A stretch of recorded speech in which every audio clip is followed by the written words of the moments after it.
Bom dia, boa tarde, boa noite para todos vocês, tá? Vamos continuar com as aulas de História, dando continuidade à República Velha. E hoje falando especificamente da República Oligárquica, né? Ou República do quê? Lembra? República Oligárquica, também conhecida como República...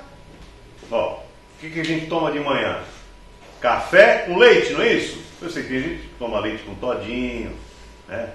Toma leite com Nescau, toma suco de laranja, né? Ou toma só café puro, mas tem gente que gosta de tomar café com leite, né? Então, naquela época, República Oligárquica, pessoal, se você tiver dificuldade de lembrar o que era a República Oligárquica, o sinônimo dela, tá? Lembra do café com leite, tá? República, né, que pode ser que não seja o teu gosto, mas muita gente ainda gosta de tomar café com leite de manhã, né? Ou República do Café com Leite. Eu vou até colocar entre aspas, né? Porque é curioso, né? É curioso e... Isso aqui é apenas uma alegoria, né? Então já sabe, né? Que é República Café com Leite. Os presidentes, né, do Brasil, naquela época, se alternavam. No mandato era presidente paulista, estado de São Paulo, né? Café, produção de café, e mineiro, né? Produção de leite, né? Uai, mineiro gosta de leite, não gosta de produzir aquele queijinho gostoso, sou, né? Então, é isso aí. República Café com Leite. Por que, pessoal? Por que essa alternância entre presidentes paulistas e mineiros? Porque a aristocracia rural, a oligarquia rural era muito forte no Brasil, sempre foi, né? Então ela mandava no Brasil. Depois, os militares, né, abriram um caminho, né, romperam com a monarquia, instituíram um novo período aí na história do Brasil, uma nova forma, um novo regime político, que é a República Presidencialista. No começo foram militares, o Marechal Deodoro e depois o Floriano Peixoto. Mas isso durou pouco, entre 1889 até 1894. Foi rapidinho, só 5 anos. Depois, o poder voltou para o civil através da oligarquia, né?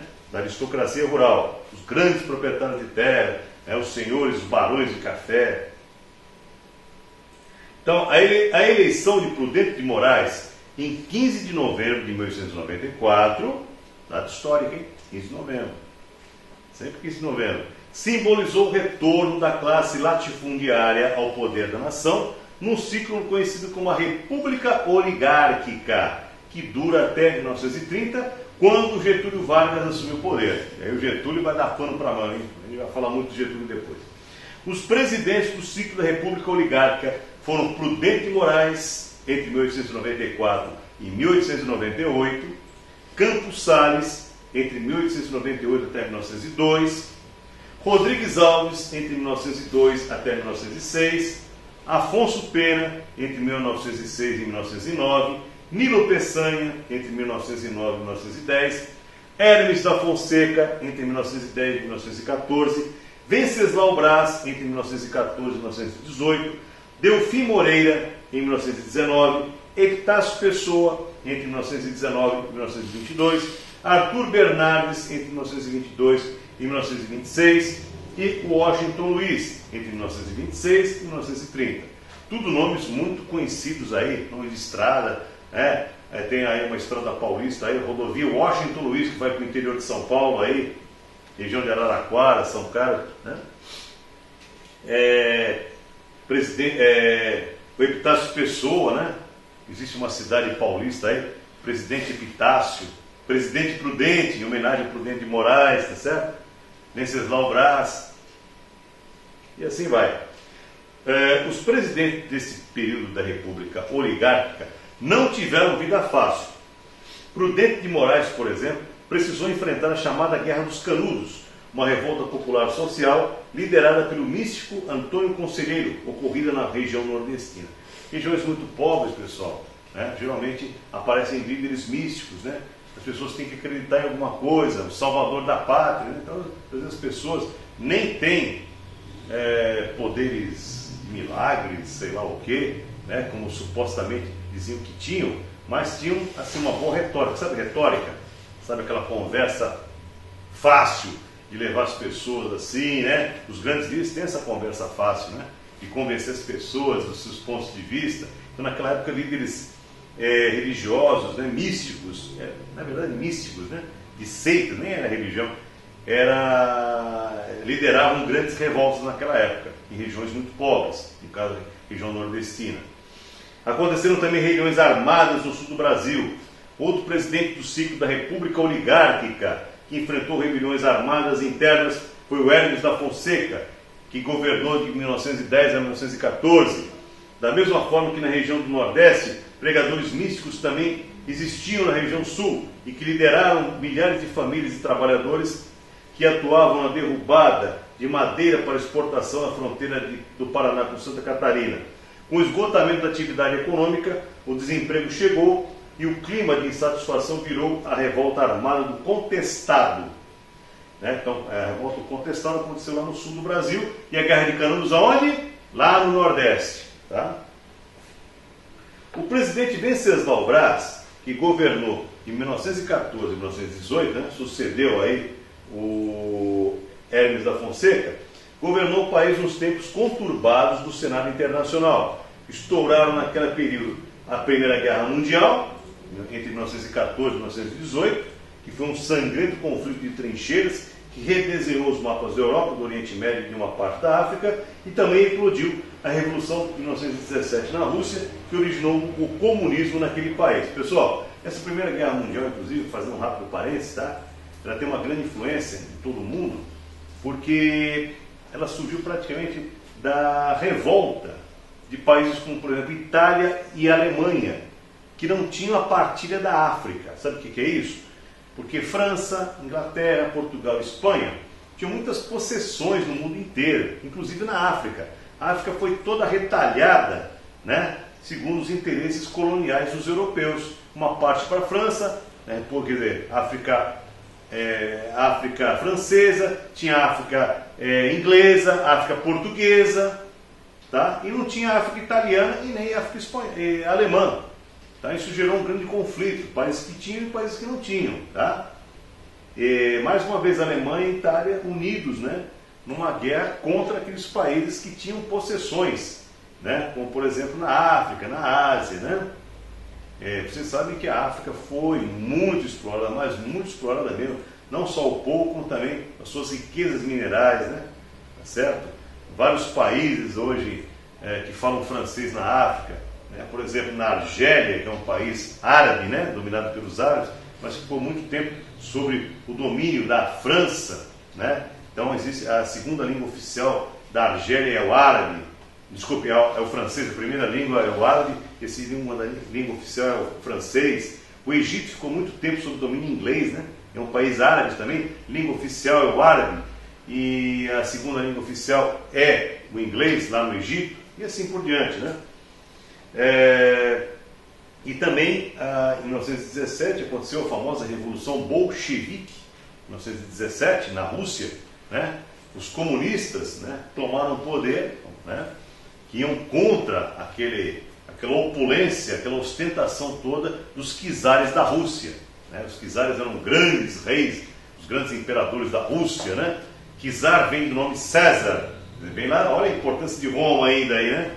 Czar, quer dizer, eram os Césares daquela época, os grandes imperadores. Né? Então eles acumulavam muitas riquezas, o povo vivia muito mal, e aí vieram os comunistas para tentar romper, e romperam, né, com esse ciclo aí monárquico lá na Rússia, né, que virou depois a União Soviética. Né? Muito bem, o governo do presidente Arthur Bernardes, que aconteceu entre 1922 e 1926, foi marcado por conflitos internos, ao contrário do Venceslau Braz, foi marcado por conflitos lá do exterior, né, a Primeira Guerra Mundial e a Revolução Bolchevique em 1917 na Rússia. Né? Então, as Forças Armadas no governo do Arthur Bernardes demonstravam insatisfação com os caminhos da política dos fazendeiros. E jovens oficiais criaram um movimento de combate à corrupção e ao atraso na política, chamado tenentismo. Olha, super importante falar nesse período aí, pessoal.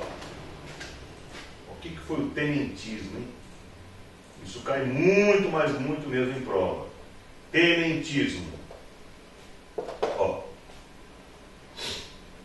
tenentismo foi um movimento, tá?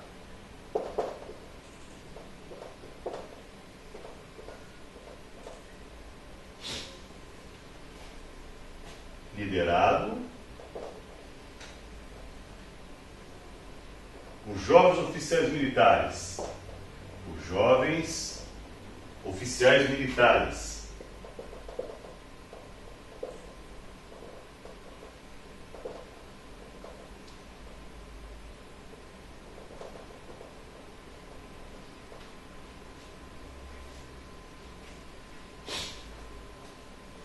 Então, o movimento liderado por jovens oficiais militares de combate à corrupção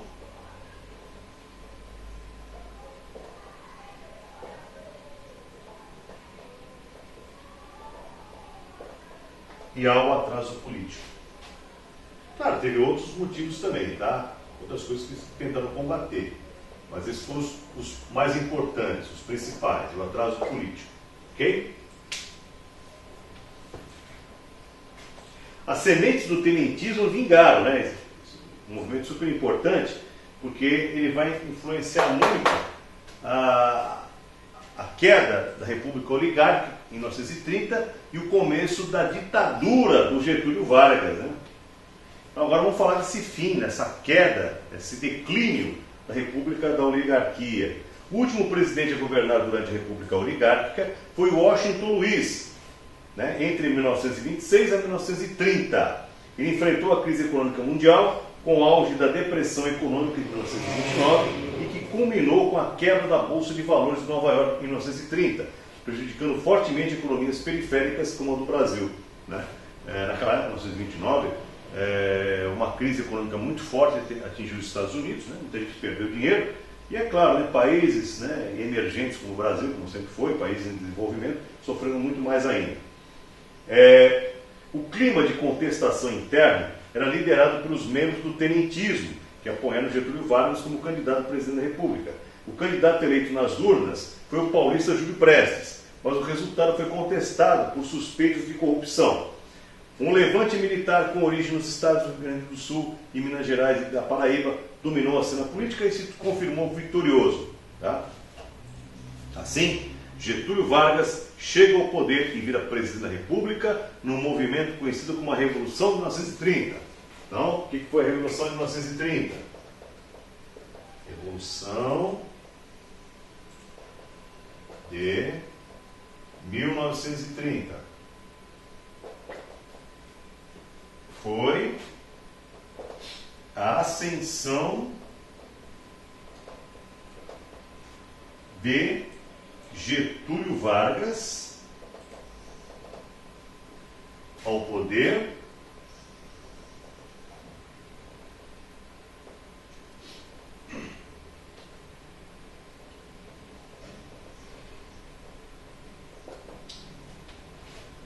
colocando fim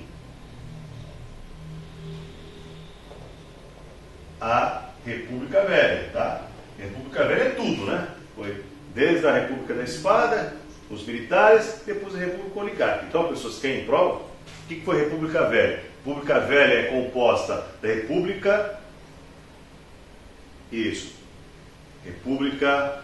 que foi... Pode esquecer. República da Espada, que foi com os militares, Marechal Deodoro e Floriano Peixoto, e depois a República Oligárquica, que foi a famosa República Café com Leite, tá? Então, esses dois períodos compõem a República Velha, tá? No fim, a República Velha. Então, isso foi a Revolução, também chamada de golpe de 1930, tá? E o tenentismo possibilitou isso aí, tá? Vamos falar agora um pouquinho da Guerra dos Canudos, tá?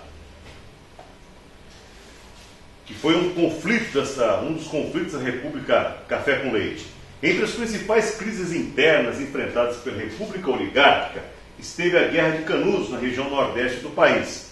O Nordeste era dominado pela miséria, pela fome provocada pelas secas e terras de pouca fertilidade, e pelo analfabetismo. Isso José Bonifácio, né? Lembra de José Bonifácio? O patriarca da independência, um grande mentor da independência do Brasil, então, ele também era um grande geólogo, né? Ele estudou na Europa, nas melhores universidades, ele foi geólogo, mineralogista, descobriu inclusive a petalita, né? Que é um mineral onde se extrai o lítio que tem nas baterias, né? E também ele é um componente dos remédios antidepressão, problemas psicológicos, né? E ele é um gênio. Ele foi também considerado o patriarca do reflorestamento, o patriarca da ecologia no Brasil. Porque ele já falava, em pleno século XIX, que do jeito que estavam esgotando as terras do Nordeste, no Nordeste virar um deserto. Quase chegou a isso. Foi por pouco. Então, essa situação devastadora no Nordeste, analfabetismo, seca, facilitou a ação dos chamados salvadores da pátria, né? Os messias nordestinos, que eram pregadores dos sertões, que anunciavam catástrofes, o fim do mundo, aquela coisa toda, e a salvação para aqueles que o seguissem. O mais importante destes homens messiânicos foi Antônio Vicente Mendes Maciel, conhecido como Antônio Conselheiro. Conselheiro possuía um discurso contra a República e um grande número de seguidores, o que preocupou os poderes locais. Com auxílio do governo, foram feitas a cidade de Canudos. 4 expedições e muitas mortes depois, enfim, Canudos foi destruído. O saldo de mortes dessa expedição, restauradora da civilização, entre aspas, foi de mais de 20 mil pessoas. O governo de Prudente Moraes foi marcado por crises econômicas, ainda veiculadas à política do encilhamento, inaugurada com a proclamação da República. Além disso, crises diplomáticas ocorreram com a Inglaterra, pois os ingleses decidiram tomar a Ilha da Trindade, que era do litoral brasileiro. Governo de Campos Salles, de 1898 a 1902, né? Ao assumir o governo, encontrou um país politicamente desestabilizado, um país estabilizado, porém severamente endividado. Preocupou-se, portanto, em estabilizar a situação econômica do país, com negociações da dívida externa, corte de despesas, aumento de impostos e diminuição de salários. Manuel Ferraz de Campos Salles conseguiu consolidar plenamente a República dos Fazendeiros, idealizada por Prudente de Moraes, pelos cafeicultores, pelos barões de café e pelo Partido Republicano Paulista. Governou entre 1898 e 1902, criando a chamada política dos governadores, de acordo no qual os governadores, em troca de aprovação das atas eleitorais, os deputados eleitos dariam apoio ao governo federal. No seu governo, o chamado coronelismo foi dominante.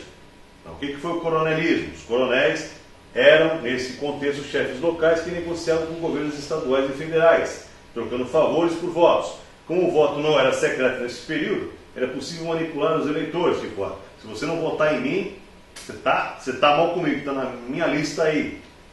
Assim o voto dos pobres era barganha e moeda em troca dos coronéis.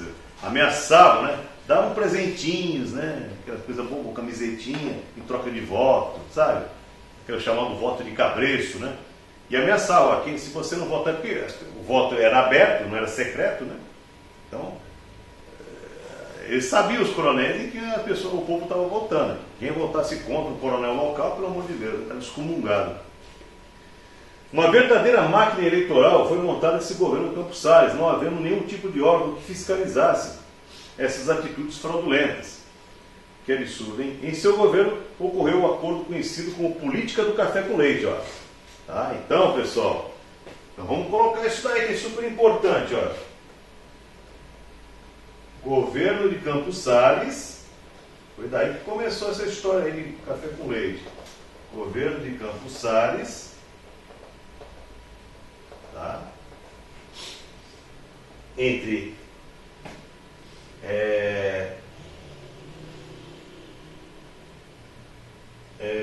Ocorreu, né,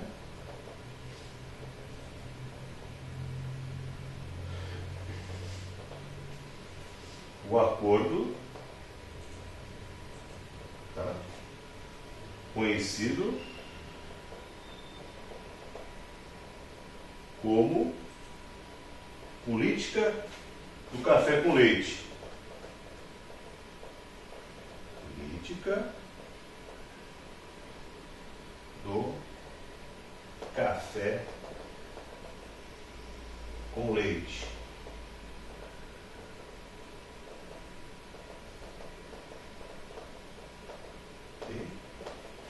E o governo dele, do Campos Salles, foi entre 1898 até 1902, tá? Daí começou essa história aí de política café com leite, tá? O República Café com Leite. Muito bem. Então, em seu governo, do Campos Salles, ocorreu o acordo da política do café com leite, que consistia no apoio de São Paulo em relação a Minas Gerais, na sucessão presidencial. E Minas Gerais apoiaria São Paulo para o plano seguinte, caracterizando um rodízio entre paulistas e mineiros no comando do país. Assim, as oligarquias permaneceram no controle da máquina do Estado, inaugurando a política do café com leite. A sucessão presidencial ficou com o paulista Rodrigues Alves. Vamos falar um pouquinho agora do Rodrigues Alves, que foi o sucessor do Campos Salles, entre 1902 e 1906. O governo do Rodrigues Alves iniciou com as finanças equilibradas e com a máquina política devidamente configurada, por conta da política dos governadores, né? Uma das características marcantes do governo de Alves foi a preocupação com a recuperação do centro urbano do Rio de Janeiro, a então capital da Europa. Naquela época, pessoal, é o seguinte, tudo aquilo que a França lançava era moda. Então, os palácios, os prédios dos governos, isso no mundo inteiro, e principalmente aqui no Brasil também, copiava, né?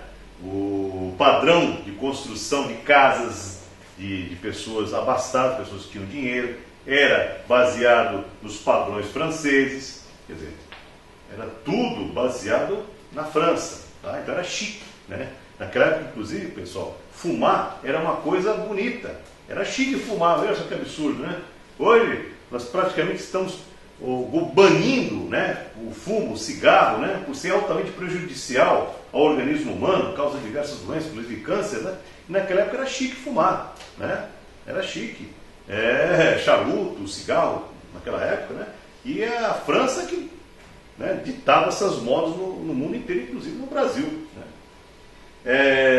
O presidente, então, um grande esforço foi feito naquela época a fim de europeizar a capital, quer dizer, deixar ela mais parecida com o modelo europeu, francês, né? O presidente, né, o Alves, comandou a reurbanização e um novo saneamento para a cidade, derrubando centenas de prédios a fim de abrir novas e largas avenidas. Inclusive, o Porto do Rio de Janeiro foi ampliado, devolvendo à cidade a condição de porta de entrada e cartão de visitas do país. É importante destacar que, enquanto essas reformas tomavam conta da cidade, a parte mais pobre da população era automaticamente empurrada para as periferias. Tá vendo só as favelas, né? O que resultava numa crise social escondida por trás dos novos áreas urbanas. Hoje não está muito diferente não. Muitas vezes a gente vê políticos aí reformando aí, né, as fachadas das cidades, né? Pega só as avenidas principais aí, deixa elas mais bonitinhas, e a periferia bem estragadinha, né? Isso que fazia desde aquela época, né? É importante, o sanitarista Oswaldo Cruz organizou uma campanha de vacinação obrigatória contra a varíola. A reação da população, porém, foi longe daquele intencionado pelo sanitarista, uma vez que as pessoas achavam que a vacina transmitiria a doença, em vez de evitar. Até hoje, né? Tem muita gente que não toma vacina, é um absurdo, né? Que acha que a vacina vai fazer mal. E isso faz com que doenças que já foram erradicadas, que já foram extintas da face da humanidade, estão voltando por conta disso. Mas se hoje em dia tem gente com todo esclarecimento, né, com toda a educação e cultura que nós temos hoje, muito maior do que aquela época, ainda se recusa a tomar vacina, imagina naquela época. Então, uma revolta por conta da imposição da vacina aconteceu, o que abalou os alicerces do país. A revolta da vacina, como ficou conhecida, contou com forte repressão. No governo de Rodrigues Alves destaca-se também a questão do Acre, onde o Brasil lutou com a Bolívia pelo domínio das terras da borracha. Então, pessoal, o Brasil ele foi grande exportador de borracha e depois a borracha acabou declinando, né, por causa dos mercados da Ásia. A Ásia começou a exportar mais borracha do que o Brasil, né? Tá? Borracha extraída, né? das terras da Amazônia. E o Acre, pessoal, no começo não era do Brasil não, era da Bolívia. O Brasil teve que lutar com a Bolívia para o Acre ser incorporado ao Brasil. Lembra que nós falamos isso antigamente, né, em outras aulas? Que a província Cisplatina pertencia ao Brasil, né? E depois foi disputada com a Argentina, aí a província Cisplatina não ficou nem com o Brasil nem com a Argentina. Acabou virando país independente, que hoje nós conhecemos como Uruguai. Tá? Então, o Brasil de hoje não era o Brasil de antigamente. Tá? Então, essa questão, né, do Acre, né, que aconteceu no governo do Rodrigues Alves, o Brasil lutou com a Bolívia pelo domínio dessas terras da borracha. Essa questão teve fim com um acordo que estipulou o pagamento de 2 milhões de libras esterlinas pelo território. Outra vez a Inglaterra sempre mediando tudo, hein? Né? Ó, libras esterlinas, dinheiro em inglês. Lembra que o Brasil, para lembrar, hein? Ó, isso aqui é para não esquecer esse governo do Rodrigues Alves, né, que o Brasil tem que pagar 2 milhões de libras esterlinas, moeda inglesa, para ficar com o Acre. Disputou com a Bolívia. Por que o Acre era tão importante para o Brasil? Que produzia borracha. Tá? Quer dizer, ninguém faz nada de graça, né? Também não pagou de graça. Pagou porque o Acre não era uma terra desconhecida, não era uma terra improdutiva, ela produzia borracha, né?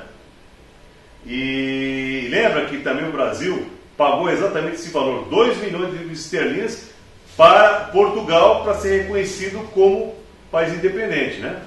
E ficou devendo horrores para a Inglaterra. Tá? Muito bem. O fim do governo de Alves teve a primeira crise de superprodução do café, o que fazia com que o preço da saca de café caísse devido à grande produção. E agora o Afonso Pena, que governou de 1906 a 1909. Em 1906, o mineiro Afonso Pena, tá? Agora o mineiro, tá? Vendo que o rodízio, né? Trocava o governo, presidentes paulistas e presidentes mineiros. O mineiro, então, Afonso Pena, assumiu o governo conforme a política do café com leite.